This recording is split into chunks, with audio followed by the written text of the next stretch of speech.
صلی اللہ علیہ نبی الامی وآلہ صلی اللہ علیہ وسلم صلاۃ و سلام علیک یا رسول اللہ۔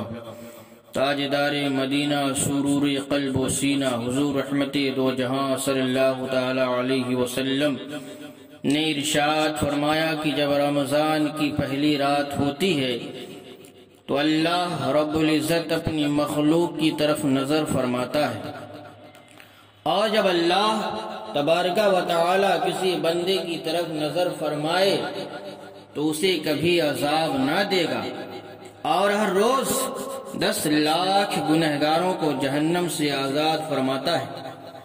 اور جب 29ویں رات ہوتی ہے تو مہینے بھر میں جتنے آزاد کیے ان کے مجموعہ کے برابر اس ایک رات میں آزاد کرتا ہے۔ پھر جب عید الفطر کی رات آتی ہے ملائکہ خوشی کرتے ہیں، اور اللہ رب العزت اپنے نور کی خاص تجلی فرماتا ہے اور فرشتوں سے فرماتا ہے، اے گروہ ملائکہ، اس مزدور کا کیا بدلہ ہے جس نے کام پورا کر لیا؟ فرشتے عرض کرتے ہیں اس کو پورا اجر دیا جائے۔